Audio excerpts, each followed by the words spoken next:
So let me take account here. We have non-public attending Monique Fortman and Anna Barnes.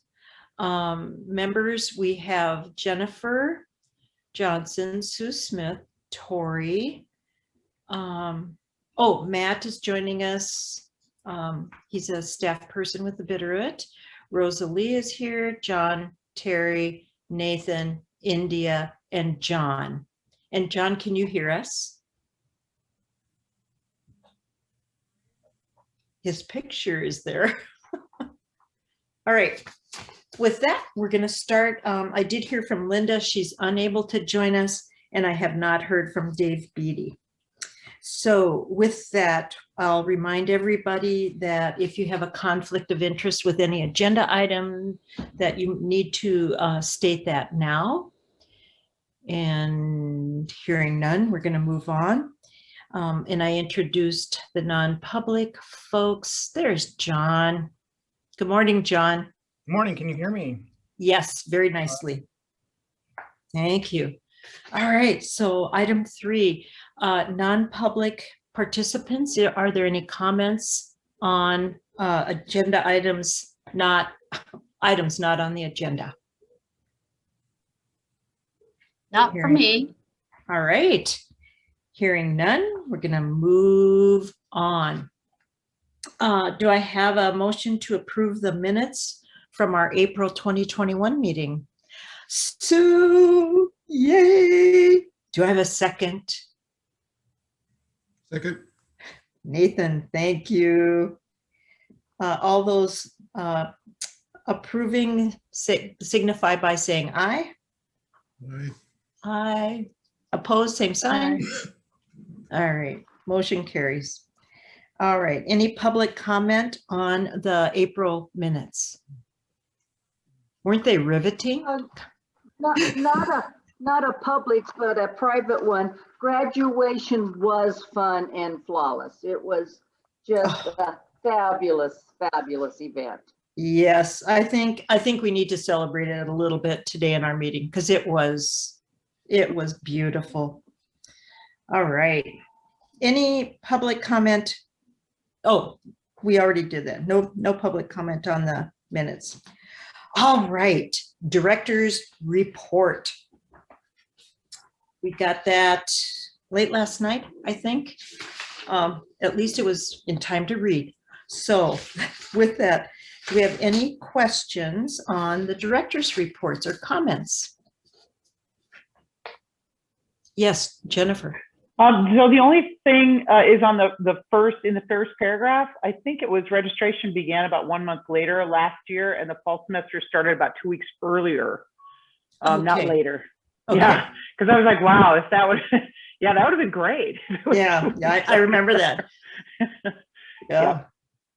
So I just changed the verbiage to earlier instead of later in the middle. The fourth line down. Yes. Okay. Great. Any other Tori? Actually, okay, I sometimes have a problem with how I perceive those words.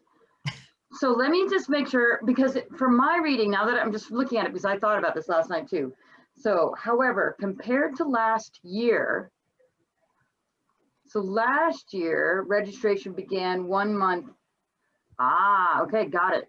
I have the same problem. Yeah, you just have two different. Yeah, you're either talking about this year or last year, but in this sense, I think you're talking about both at the same time, and that made it a little confusing. I do this with this week and next week. I perceive them differently than when people speak, and sometimes I'm like, well, this week is next week, or is next week this week? So, okay, I got it. Great. All right. Thank you very much. So let's revel in the celebration of how terrific graduation was. Jamie Standard, she did a phenomenal job of organizing us.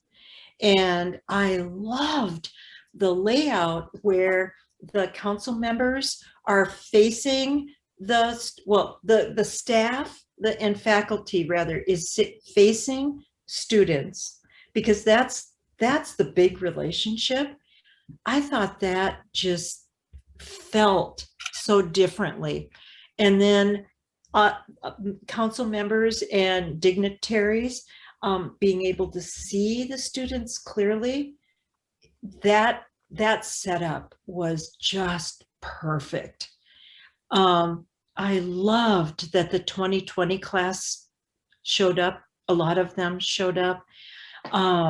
And Matt, what you had to say was so much fun. And I really liked what Dave Beatty shared with us. So I felt like that ceremony was a breakout celebration from the last year and a half. It was wonderful. And the day was custom ordered. The weather, it was just, it felt so good. So any other feedback or recommendations for next year? I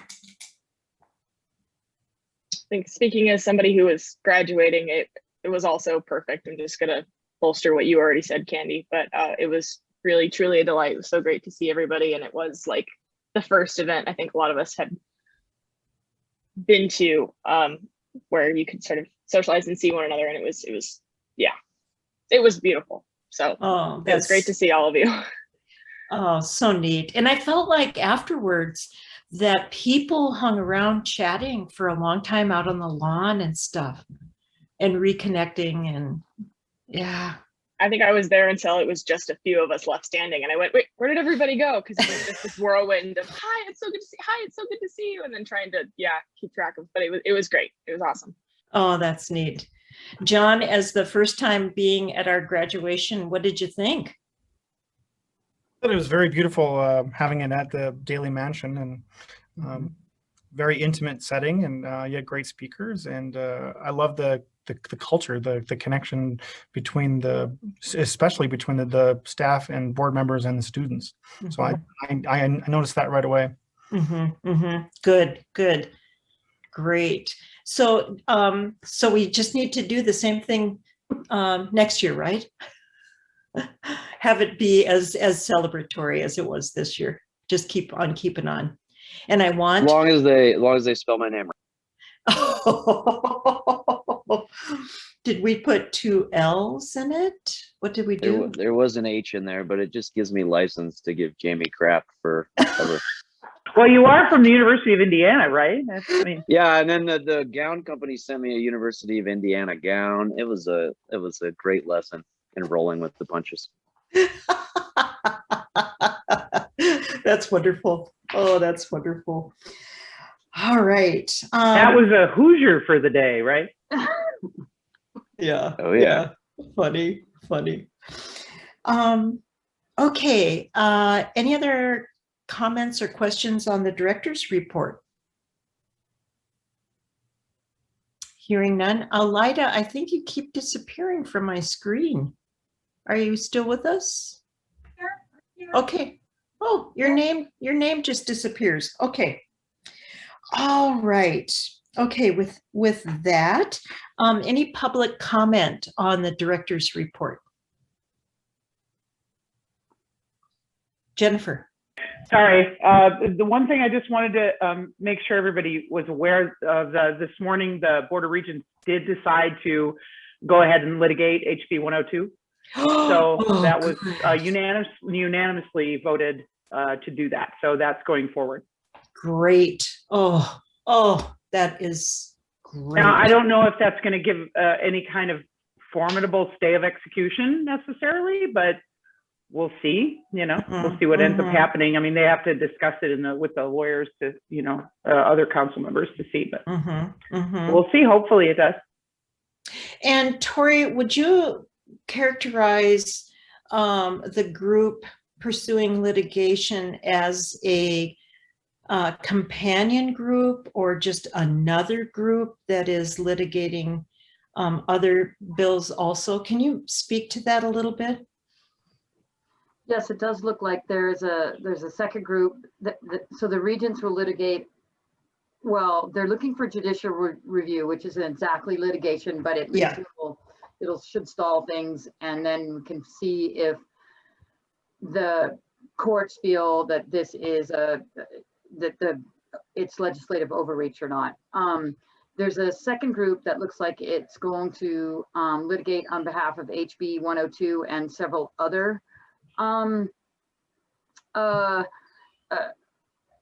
bills or House bills, yeah. yeah, the transgender issue and gosh, now I gotta remember. There was a free speech or kind of a free speech, whether there can be certain types of groups on campus. And so there's another group that's kind of, it looks like it's appearing, and they will, I think, piggyback on with it'll be kind of a companion sort of petition that will be with the Board of Regents, but they are looking to pursue a greater scope of action. So that I think we'll hear about that in the next few days, and we just have Kenny and I have a little behind the scenes knowledge on that. So there could be some more things that that come out of the regents making this action. I think will, in a good way, I suppose you could say, embolden some other groups to take some action on some of the other things that seemed against the academic kind of freedom that both faculty and potentially students should or are perceived to enjoy on campuses. Mm-hmm. Yeah. So yeah, I misspoke. You're right. It was a judicial review. It wasn't quite litigation, but it's kind of, it's like the step before, right? So. Exactly. And Tori, is there sort of a catch name for this other group so that we know we can follow them?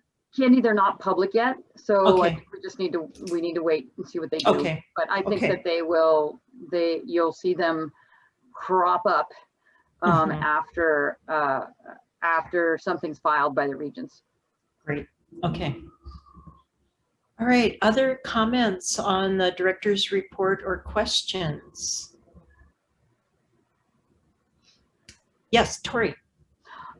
I realized after I pressed send and was lying there rather early in the morning in bed thinking, oh, I forgot.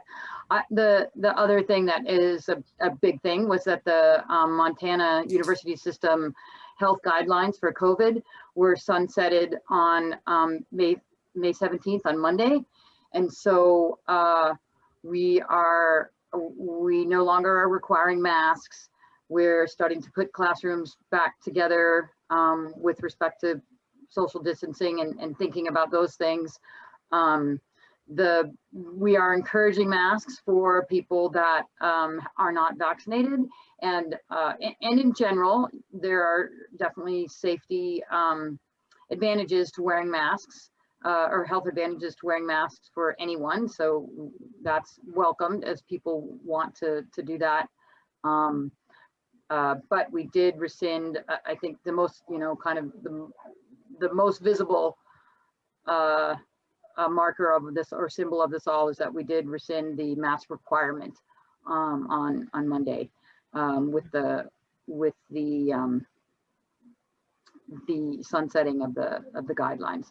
So we'll be seeing some changes. It's posted on our website. COVID protocols are changing, and we'll keep people updated as the UM and the Montana University System progress with the changes that we're seeing because so many folks are getting vaccinated. Okay, so just one clarification. Are other standards still in place, like distancing or anything like that? No, right, Nathan? Do you want to speak to that a little bit?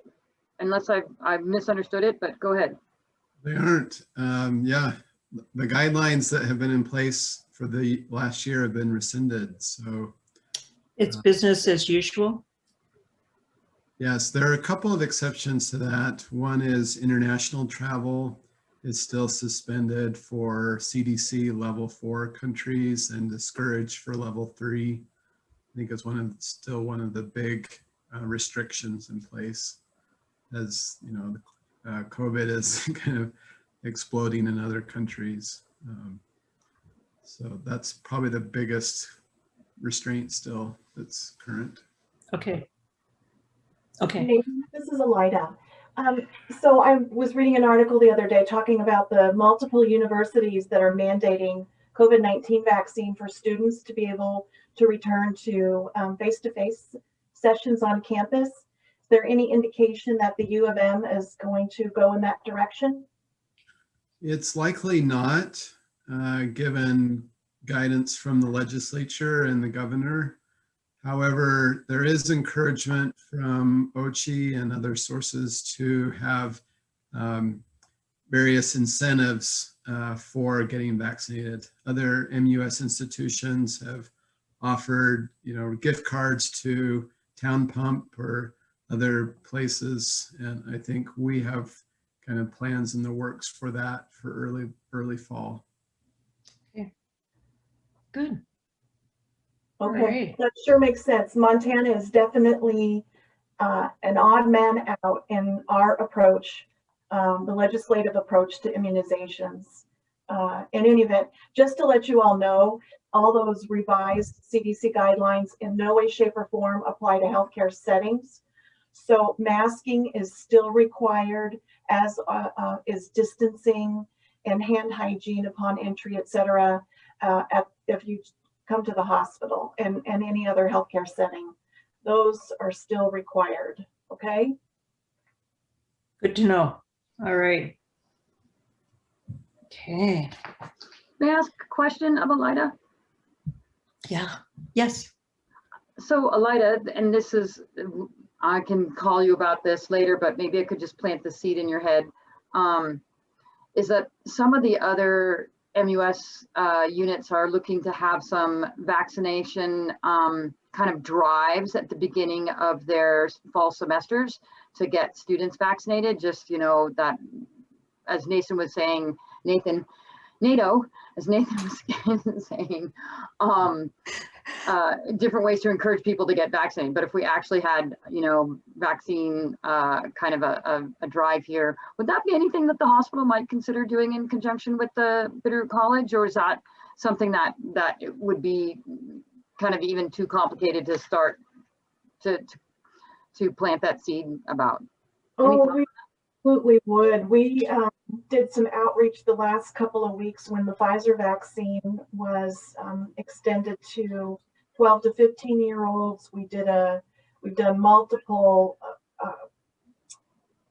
sessions, so to speak, at Hamilton, Corvallis, and Florence, doing dose ones and dose twos. And so certainly we can and be a partner in facilitating something of that nature. And what we did with the schools was the staff did, I'm not quite sure what it's called. Maybe John can answer if he's still on.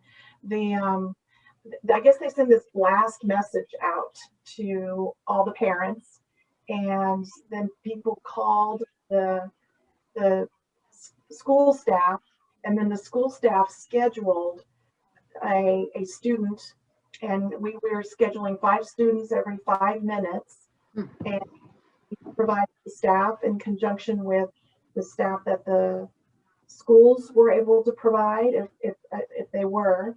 And we just showed up with the vaccine, all the supplies, and we just immunized anyone who wanted it. But we did a lot of parents who were interested, so we had families come through. And since the vaccine that's available that the hospital is using and certain other providers is through the pandemic supply, it's free. And so there's no fees associated with it. But we worked when we did our big community events back in February and March. We worked with several partners: Public Health, Ravalli Family Medicine, Bitterroot Drug, Sapphire Community Health, Corvallis Drug. Everybody just kind of pooled their resources to make that event happen.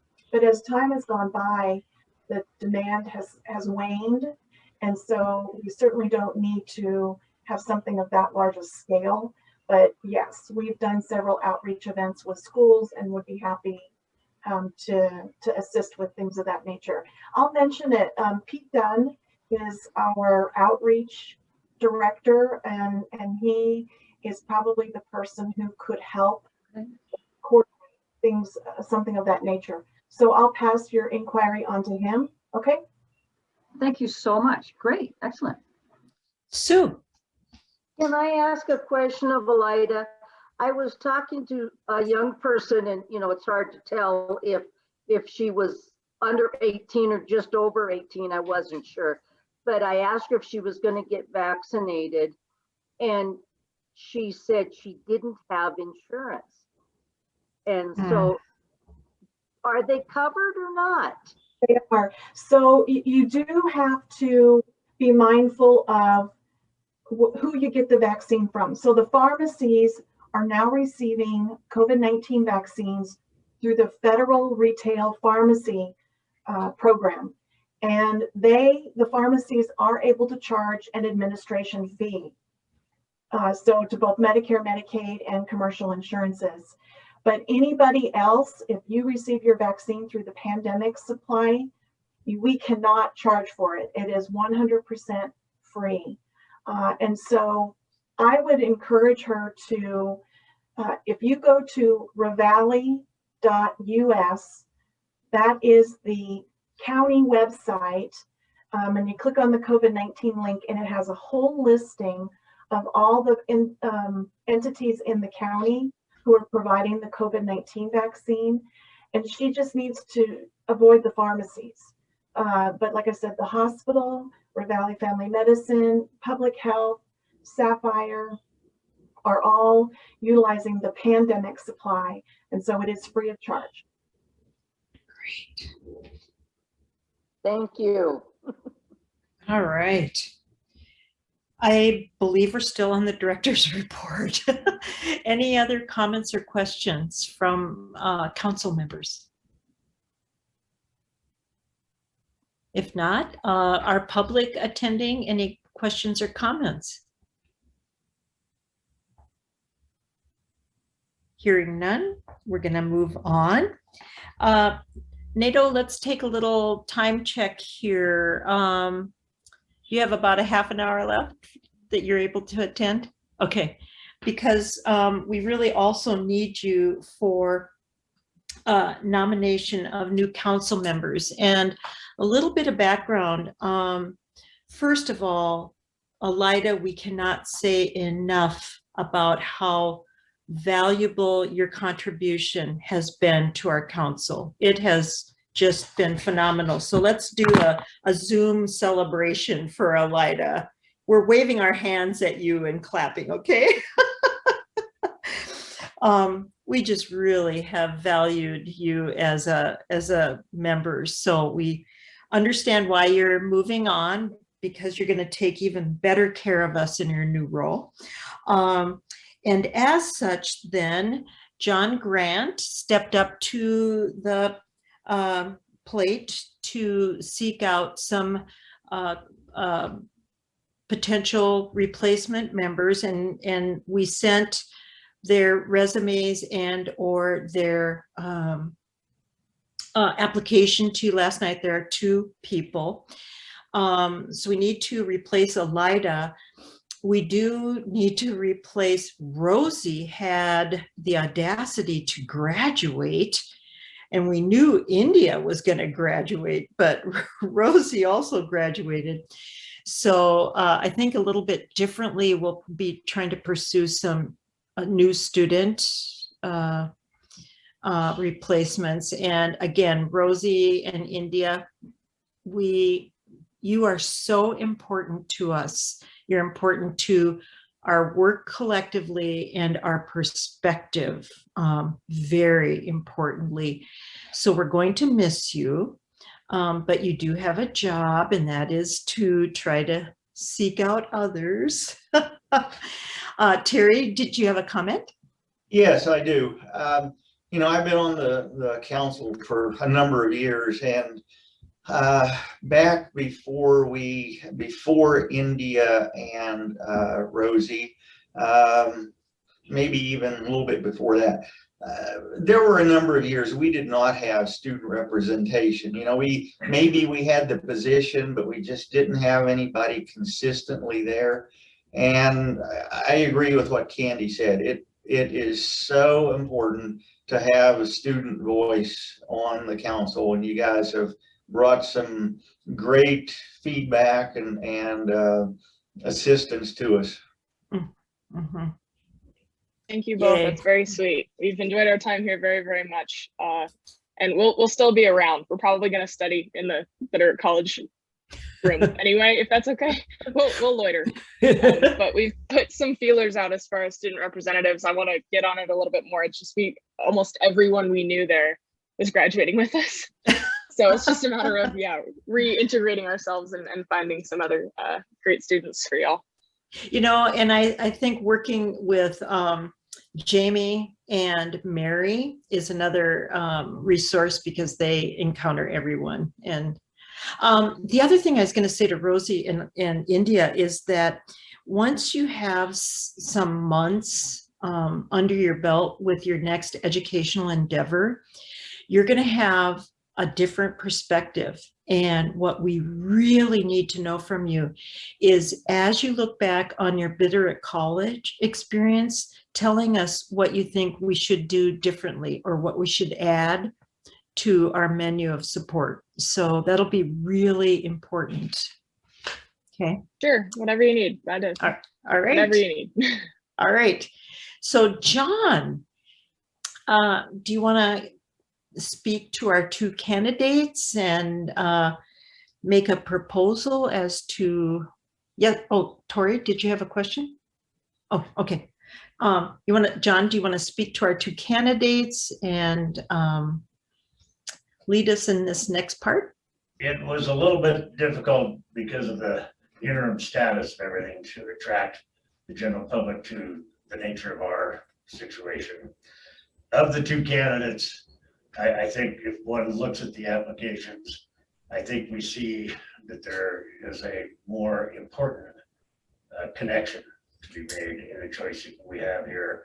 And I simply think that if people would review the applications, we can go to a vote pretty immediately and let it fall wherever it may. Mm-hmm. Did anybody have any questions about the two applicants at all? Okay, so hearing none, what I would propose is that, and Tori, maybe you can help me with procedurally, because we're down to two, do we simply ask the question of those supporting Rebecca, signify by raising hands, and then Tom, same thing, or is that procedurally okay with you? I think you could do it that way. I think you could make a motion to adopt one of the candidates over another would be another way. Right, because John is heading up the recommendation committee. So John, you could make a recommendation to the council. I make a motion that we affirm the selection of one or of the two candidates. Which one? Rebecca. Okay, we have a motion. All those in favor of inviting Rebecca to join the council, please signify by raising your hand so I can see it, okay? All right, we have a majority in favor of Rebecca. I'm abstaining. Yes, I understand. Yes. All right. Tori? So now technically I don't know if you've heard from Dave Beatty or not, in the sense that his slot is actually also open as well. And so I am assuming that he wants to re-up, but we don't know for sure. And so, and maybe I'm thinking that, like, I'm just looking at when membership was up. We may not have been tracking on that. Oh, John has a comment. I make a motion that he not be allowed to resign. He does it. We can't let him go. I second that motion. That was an official motion, right? Okay, so Tori. So I would just suggest a motion to approve, to put Dave Beatty forward again, and then if he declines after the motion, he can let you know, and then you no. could. Oh. He's extended without any input from him whatsoever.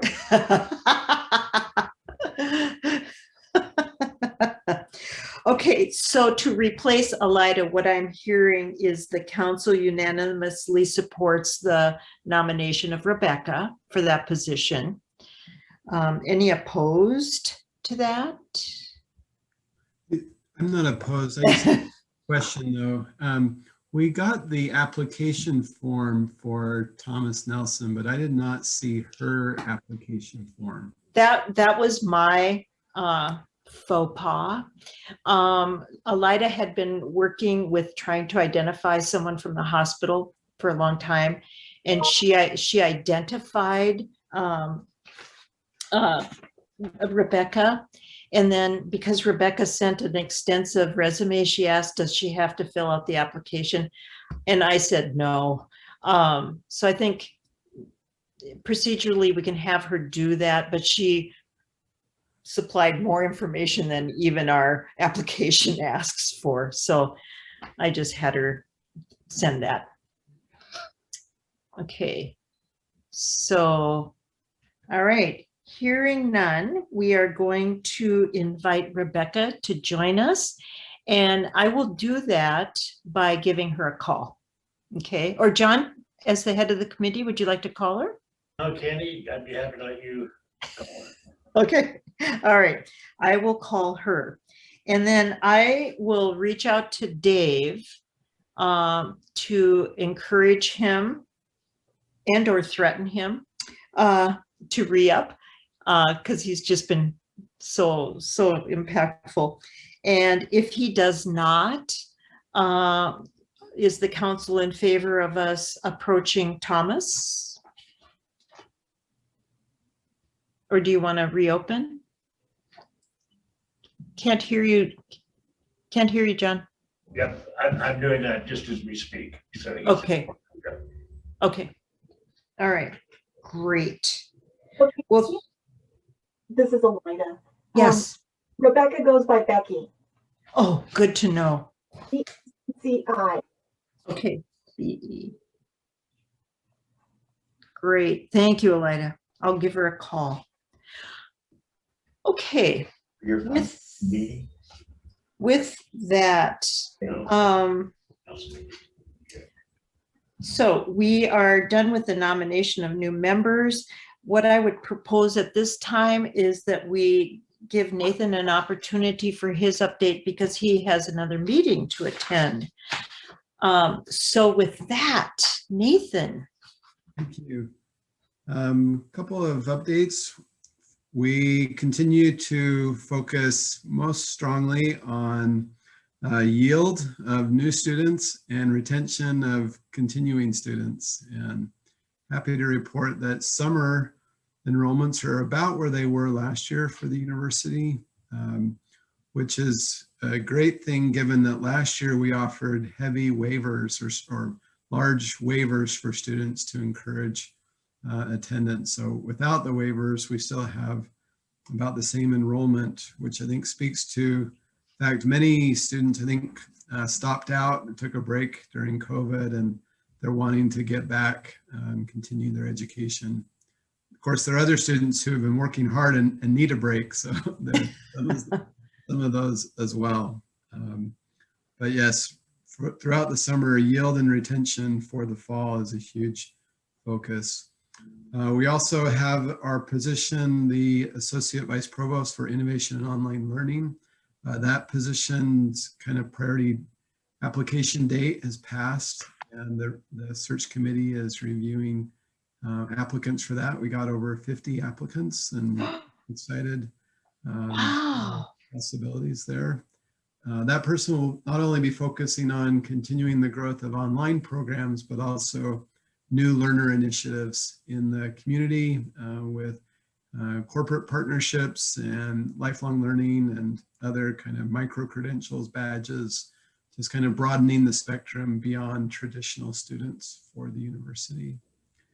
And I guess last, as we discussed earlier, with the guidance from the state on COVID kind of operations, we are striving to get back to face-to-face as much as normal. At one point, maybe a month or two ago, we were discussing how we would have social distancing in our large lectures halls to kind of minimize enrollment in those large classes and other kind of parameters, but we really aren't doing those things given the guidelines. So it's pretty back to normal in many ways. And related to that, Tori, I did get a note from the registrar's office, I think, about your recent request to have several of the classes be remote. And it may be helpful if you and I and maybe Maria Mangold had a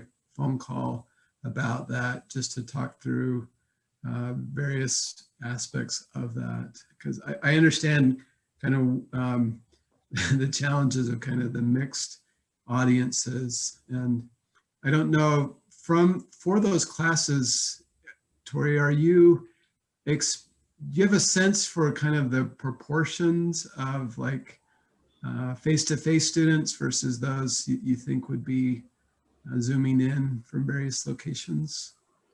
Yeah, I think that the scenario would be, it would be about 20% that would be zooming in. We really are expecting most people to be in person. But we wanted to make sure that people knew that we had the remote option. And because that is making a difference for some people to be able to think that sometimes they can attend remotely or all the time attend remotely. The problem is that we did not want people to think that they could ever attend asynchronously. So we struggled with how we wanted to change the wording on the section notation for those courses. But we felt if we put them all as in person, that then people would not understand that there was this option. So it was us trying to bridge that designation.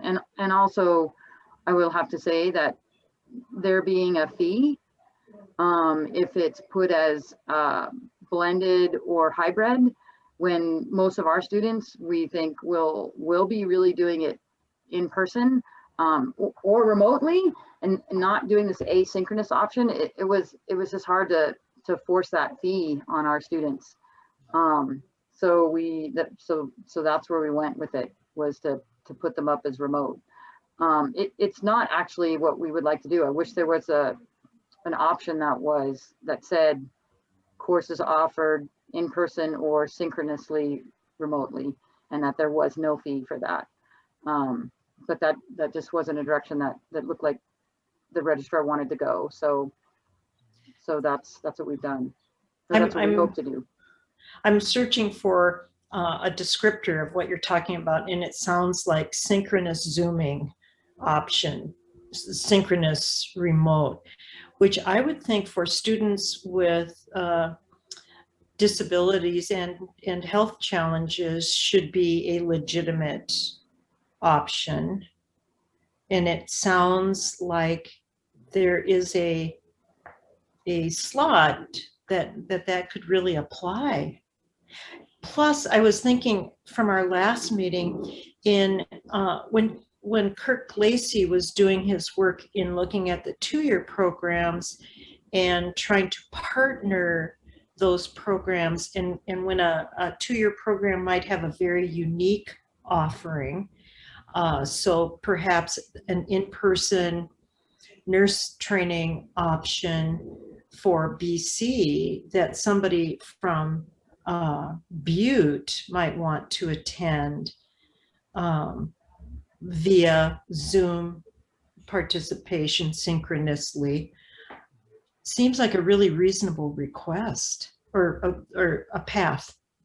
Yeah, no, I think there are many face-to-face classes that will have a few students that are Zooming in. So that's, based on accommodations or other needs. So I think that will be common for this fall semester. So it's probably easiest, Tori, if you and I and Maria have a follow-up phone call to figure out how to navigate that. So just wanted to raise that. But that's all I have in terms of updates at this point. All right. All right. Thank you, Nathan. Okay, and you have to leave pretty soon. All right. So going back to our agenda, the task force, to go back to part A under 6, the task force update, and Nathan and I have been connecting regarding this. Where we are right now with the task force, the Bitterroot College task force with Mountain Campus, is that now that the trustees for the community college are seated, it is important for Mountain Campus to be able to receive questions from them. So it's essentially, as a newly forming entity, what questions do you have of main campus? And they're still struggling to articulate those questions. And so we are postponing those meetings until the new trustees have had a chance to learn a little bit more about what they don't know, because they're so newly minted. So we're in sort of a pause for the task force until the trustees can really put together their questions and or sort of a proposal that they've had time to think about what they need or what they want, and they can say to the main campus, okay, what about this idea? Would this work? So, Tori, do you have some more embellishment to that, or?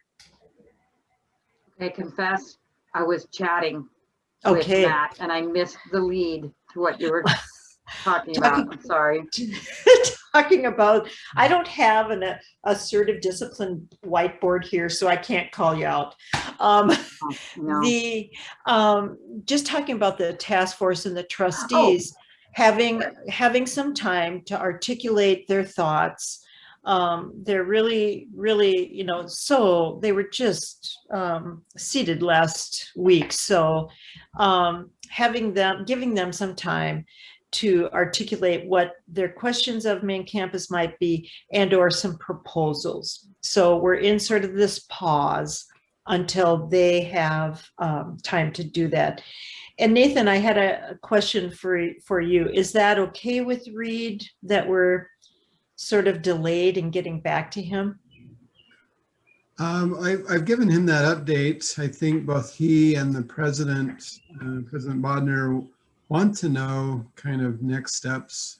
I was actually asked in our cabinet meeting this morning just to provide a couple-minute update on kind of recent developments at Bitterroot Valley Community College. So I shared the link to the website for BVCC and some of the articles from the swearing in from last week. And just as different members of cabinet read those, there was a good number of questions of okay, so what does this mean in terms of technology support?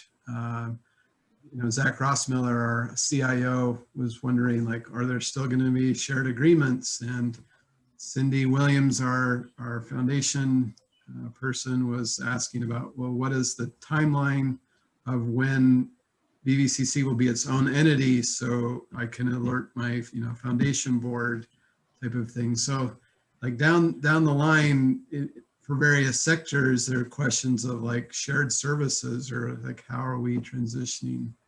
So I think it'd be helpful to get a sense of what initial questions they have so that we can have kind of a wrap up, or maybe we don't wrap up. Maybe it's just an ongoing task force that helps us work through the next year or so.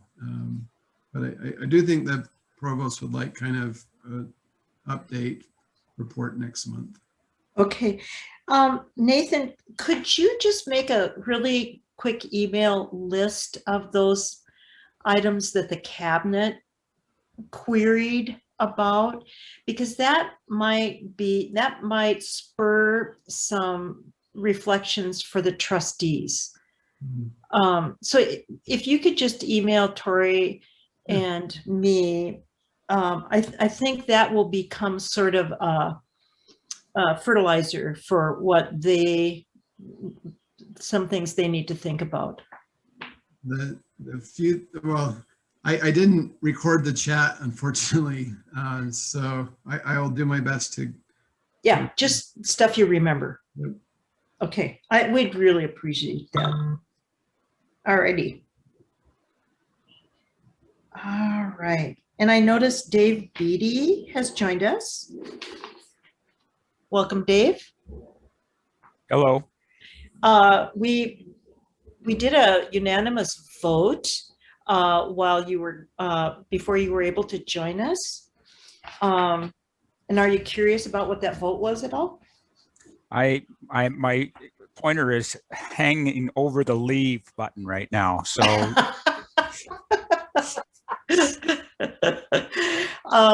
your tenure as a council member, your first term, comes to an end this year, but we unanimously voted to keep you on the island. What do you think? I'd be happy to be on the island. Thank you. Oh, thanks, Dave. Yay. Hey, don't act like it was a choice of yours. I get it. Oh, all right. Yeah, John brought the anchor and I brought the rope. All right. Okay. Thanks, Dave. You've been just fundamental to our future and vision. We don't have a BVCC update from Linda. She texted me yesterday that she is traveling and isn't able to attend today. So I don't know if there's any other update. That I don't think so. So Tori has Can I give just a tiny? Yes. Besides this, the website, but the first meeting of the trustees is I know I said this in the director's report, but it is that June 7th, Monday at 5:30 here at the college. And Nathan, I agree with Candy, like the questions, etc. That's a really that might be the route to go. My sense is the trustees right now are exploring a couple of different paths on how to approach the next 2 years, and they haven't decided on that path. But once they do, I think there'll be clarity for the UM and Bitterroot College. But we need to give them a little bit more time, probably at least through through the month of June, because they'll have their first regular meeting in June, which they just need to establish policy on how to do anything. And then they can, organize a special meeting maybe to address a certain thing, or et cetera, et cetera. And at this point, I don't think it would be advisable, but it could get there. I mean, depending on the path they choose to approach things, but it may be that the UM will want to attend a meeting or ask for an agenda item on a meeting as a way to approach their questions. Though I wouldn't advise that yet, but I'll definitely keep you posted. And don't be shy to email myself or Candy or Sue or Linda, whatever, as people that are not, Linda and Sue as people that are on this committee and not on, or this council and not on the, whatever. Linda and Sue and being on both, but Candy and I being, committed to a transition that works for for Bitterroot College / the UM.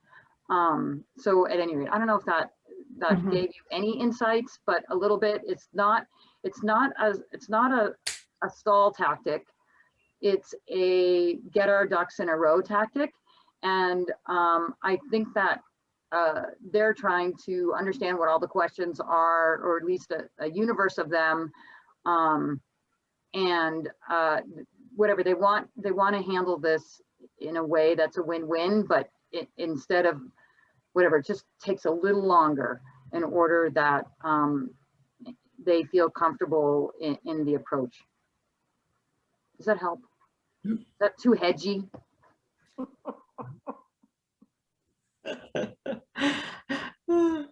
All right. Andy, if I might say something here. Yes, yes.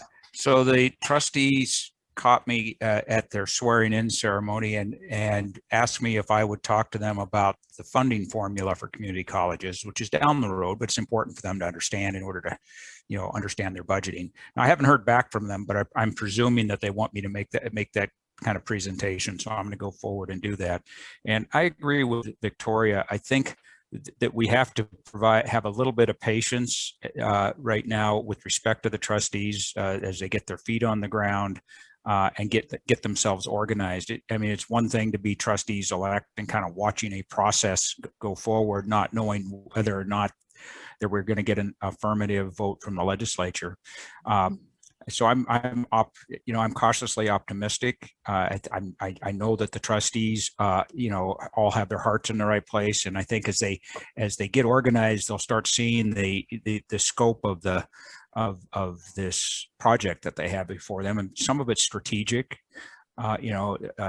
Things like running levies and calculating budget and stuff, and some of it's very much practical day-to-day business, like how do you spend money? How do you hire staff? How do you do basic operating procedures and principles? And I think that as they start thinking of grappling with that, they'll be looking for support from Bitterroot College and the U of M and others probably. And I would suspect also reaching out to some of the existing community colleges might be a valuable thing to do. But once again, I'll end where I started. A bit of patience is necessary here. I would think that it'll take a little while to get organized. It's a big task for these folks to do, but I think once they're organized, they'll be able to scope that out and we'll get moving. That's all. Great. I think that really characterizes what the status.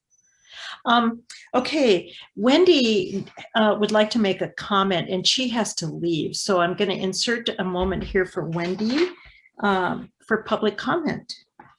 Thank you, Candy. Just wanted to let the board know with regards to, I think it's in June, there's a dual enrollment summit that's happening at the University of Montana. I am working with a professor from Bozeman on a game that we're going to be playing with students and participants that kind of mirrors that first 9 weeks of college campus life. And I think that actually would be a really good opportunity. I know Jamie's gone through it with us before, and so has Steve Koop from Reach Higher. And I think maybe Tori, you did. I'm not positive on that one. I did it too. Okay, so I think that might be a good opportunity. I know Tricia Seifert of Bozeman is more than willing to come down and do some additional gameplay, but it's really a nice orientation type platform. We're getting involved, Valley Oak's getting involved because of our heavy focus on dual enrollment. And that is really a missed opportunity in the state of Montana. It's not being utilized in the format that it could be, both from a retention as well as a recruitment standpoint. So the game kind of feeds into that. And I just kind of mention it because I think if the board wanted to attend, I'm sure they could. I don't know, the full audience for it is a little bit unclear. But again, if you wanted an individual component to it or wanted a workshop, I'm sure she'd be glad to do it. But it's an opportunity to participate all around. And I hadn't seen that anywhere out there. Again, Wendy, where is it?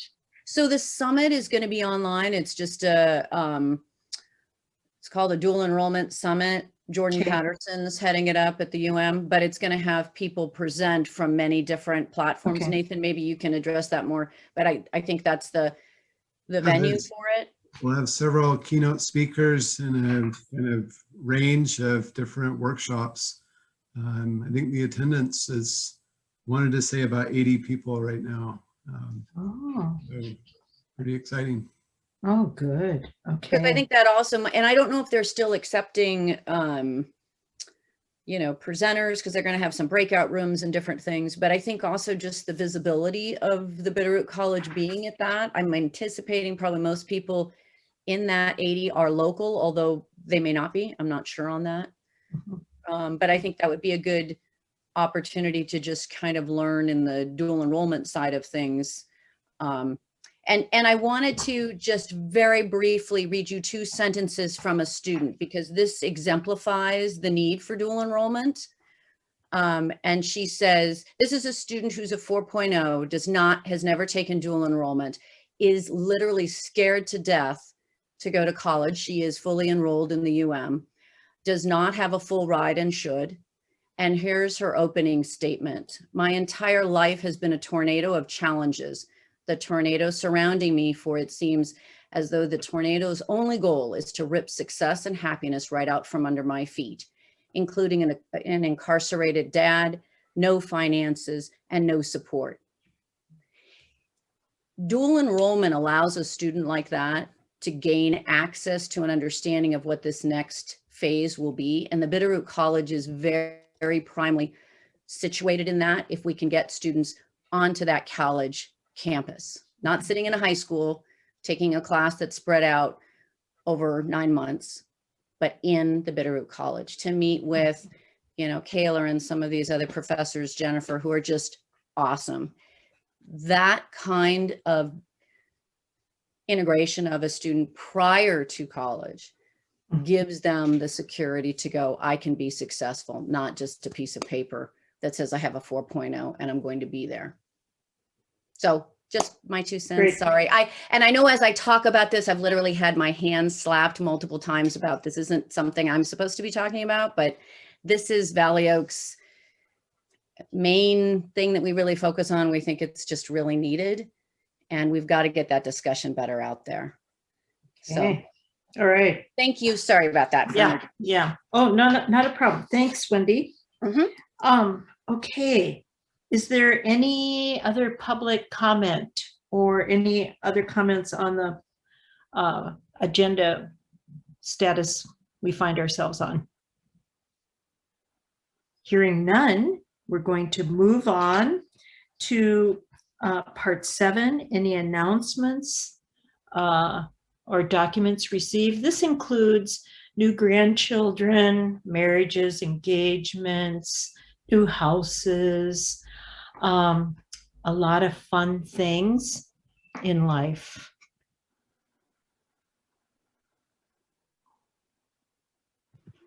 Rosie and I just got back from Corpus Christi to watch my brother get married.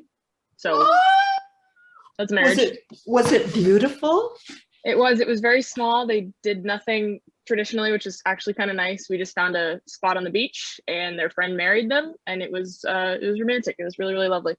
Oh, that's cool. With their feet in the water, all of our feet got wet. Oh, So it was yeah. cute. We really need to hear stories like that. Yeah, and Rosie hadn't ever been at the ocean before or at the sea, and so she went further than anyone. She had a grand old time, and you can't tell in her lighting now, but she came home a lobster. Yeah, I'm very burnt right now. Oh. It was worth it. I feel like I did the ocean right. Doing that. Oh, that's great. Oh, that's such fun to hear. Oh, anything, Terry? So my oldest grandson is 18. He has been at Corvallis High School. I can't tell you how many dual enrollment classes he took there. And from the time I think he was a freshman at Corvallis, I started pushing for him to talk to the appropriate people there at the high school about dual enrollment. So he took a number of classes. and he is he's leaving in less than a month, right after graduation. He's going to Alaska to work on a charter fishing boat in the town he was born in, but he really doesn't remember much about it because they left there when he was young. And then comes back, and he's going to Butte this fall to Montana Technological University to start a degree in geological engineering. So we're real proud. Oh, ooh. He'll teach for the Bitterroot sometime. That's neat. I'm writing that down. All right. Okay, my good news, you guys, is today is my 70th birthday, but I feel like 36 inside. Can't believe it. It's wow. Happy birthday. Thank you. Really open with that. You know, it's that phenomenon that this outside ages, but inside I'm still 36. Okay, other fun things? All right, hearing none, we're gonna move on here. Do we have any new business, any motions, any suggestions? Yes, John. Candy, would it be appropriate to somewhere acknowledge or document that the Bitterroot Advisory Council's primary job over the next some months is to help the trustees in any way possible, and that the getting them up and running should be our highest priority. So you're essentially asking about perhaps an official declaration that that's part of our role as I wouldn't ask for anything official, but just asking what people think about it. Oh, okay. Any reactions, any comments on I think positionally Tori is tapped a lot, obviously. Because she holds a lot of information, is a phenomenal resource. And so the new trustees tap her a lot. I think situationally for the task force, John, Dave, and I have a role with that. Dave also, because of his legislation work, gets tapped a lot. I think that it's going to be really important to simultaneously have the trustees continue communication with staff and faculty with the Bitterroot College, because you know what, they're going to be wondering, hey, am I going to be here? You know, those kinds of questions are really important to continue a dialogue about. I cannot see us not supporting them when called upon, and I can't see us not sharing our reflections. Sue, as a new trustee, I'd appreciate your perspective. I would love to have any and all support in any kind of way. I'm a little disheartened that it has taken us so long to get our first meeting organized. I'm a person a little more of action. I want to have been able to dive in with, you know, both feet, but I understand we're hesitant because we want to know that we're doing it right the first time, instead of having to go. So the policies, I think, have got a lot of us just kind of, who has the authority to do this, and where do we get even not necessarily permission, but the knowledge to say, yes, we have the authority to go ahead and make these decisions without it being a public policy, a public meeting. So Yeah. I guess we'll see more soon, but yeah, Okay. please, if you Yeah. have suggestions, if you have support, please let us know. At least I'm interested in getting any and all information. Yeah. Yeah. Okay. We have two questions, one from Jennifer first and then John. Jennifer?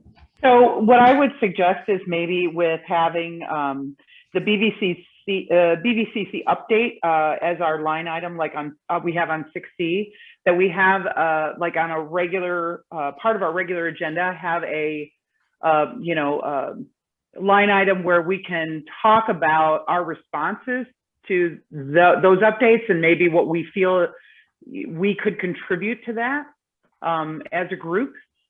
Just saying, okay, we can talk to them about this, this, and this, or support them in these ways because of our knowledge set among the group of us. Okay. All right. I'm writing. And I think we need to do a better job of informing people of where we're at and what we're doing and what we're working on, and share that information. Right, that's what I mean, like having a dialogue between the BVCC update and the BCA. Because even I am going, what are we doing? Because we're not communicating well. We're starting to learn to communicate a little better, but we're not communicating well, I don't think. Yeah, and there are some timelines that will come up to surprise. Yeah, okay. All right, John, your comments. Primarily to Sue, hopefully with encouragement that for now, with these timelines looming, perfect is probably the enemy of good. That's quoting a good friend of mine. The trustees are not going to get it dead right on the first go around. All they need to do is acknowledge when they don't get it right and go forward. So that's just hopefully your influence, Sue, can help get there. Yeah. I saw the email. We did get an email from one of the trustees that said, we got to give it our freshman try instead of being perfect, but that we would give it our freshman try. So okay. I was encouraged about that. We've got to get trying. So trying. Yeah, exactly. So John, to go back to your original comment, I think you're asking and confirming with council members that we do view it as our role to be supportive, especially maybe symbolically and actually, of the new trustees in this transition process. And at the same time, I don't mean just patting them on the back and saying, go get them. I mean, no, right. Being observant. And if we see them, that we collectively see that they could be doing differently, that we let them know that. Yeah. Okay. Well, how will we see that? I mean, other than Tori and Candy and Sue, of course, being involved, like the other members, this is what I mean about having a line item on the agenda, is so that we can kind of remain informed, like all of us at the same time, even though there's kind of a few of us that are more involved with the BVCC bots, the board of trustees, as Carmela or Jewel, was it? I can't remember if it was Joan or Carmela at the seatings, call them bots. Anyway, but yeah, it would be nice to stay informed, and then we can talk about it, and possibly, then as a collective, from student perspective, faculty perspective, community perspective, everybody putting in their understanding of maybe some options for them, because it's like I tell my students, you can't start if you don't write it down. You've got to write it down. And so that's where you start.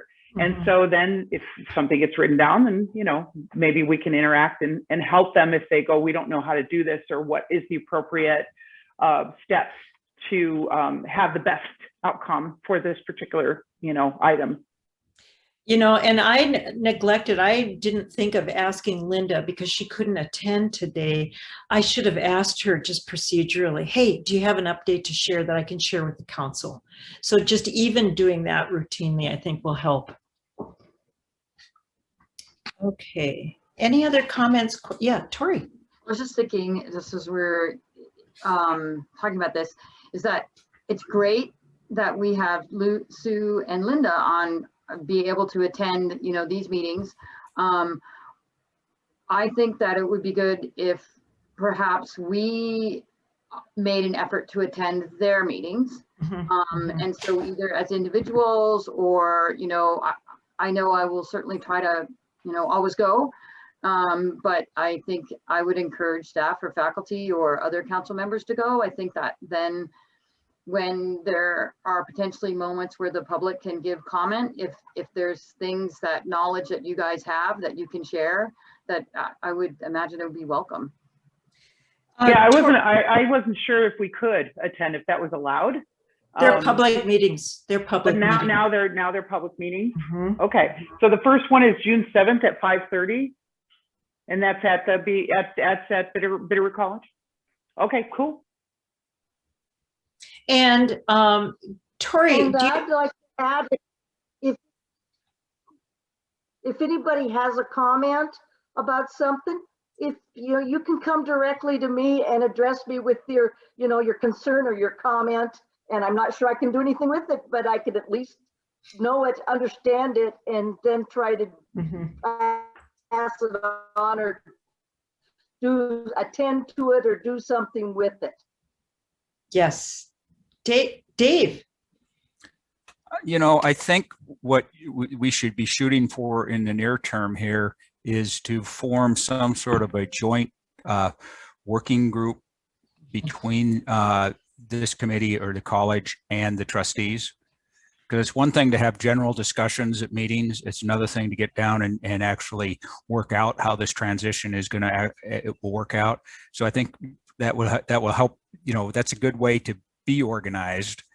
And I think we shouldn't be afraid of laying out what we know are transition requirements, knowing that Bitterroot College program goes away at a certain point, so we can backward plan from that and say, as this will suggest certain things that trustees need to do, and it's. This is all a collaborative thing, but I think the collaboration takes place not by attending one meeting or the other meeting. I think it's good to have representation, but to seek to create some sort of a transition task force, that joint task force where there's shared ownership of the transition. I think just structurally, organizationally, I think that would be useful. Okay. And I was kind of regarding the Mountain Campus request for a task force as that, but I think we as Bitterroot College Advisory Council really need to be more assertive in a positive way to do exactly what you're saying, Dave. So I guess positionally as chair, I'm certainly looking at myself as that, taking on that role. So I will talk with them. Yeah, I like that. That makes a lot of sense to me. Okay, any other comments or questions? Candy? Yes, Elida. Having been in healthcare as many years as I have been, find it to be a reliable means of establishing that foundation by reaching out to other organizations and saying, can you share your policies and procedures with me?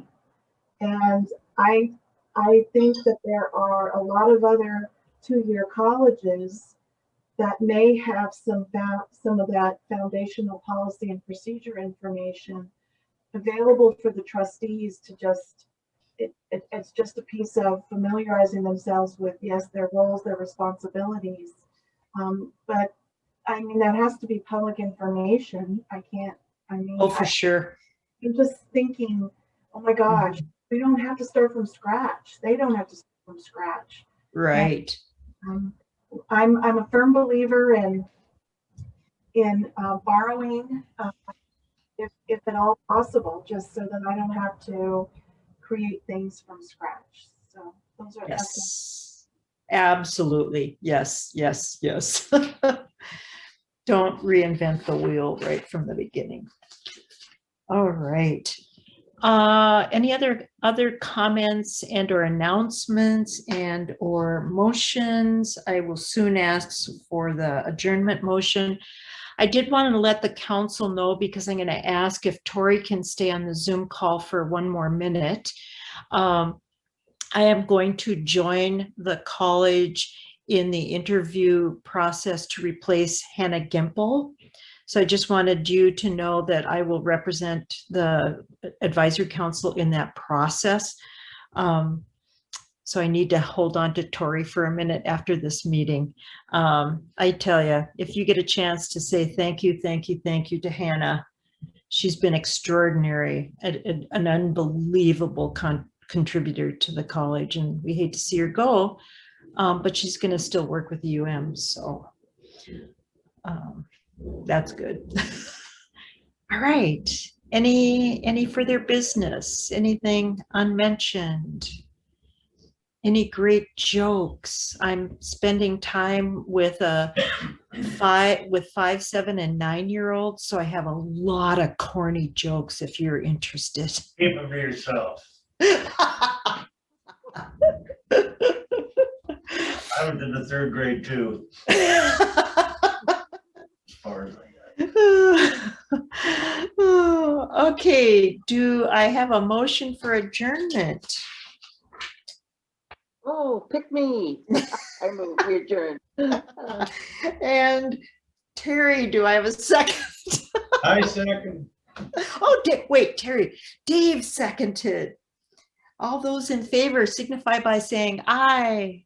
Aye. Oh, wait, I forgot. This is May. We typically don't have a meeting in May. Tori, are we going to have a meeting? We don't have a meeting in May because of graduation. Are we going to have a meeting in June? Yes? Okay. All right. Just to clarify. All right. All those in favor of adjournment signify by saying aye. Aye. Aye. Opposed, same sign.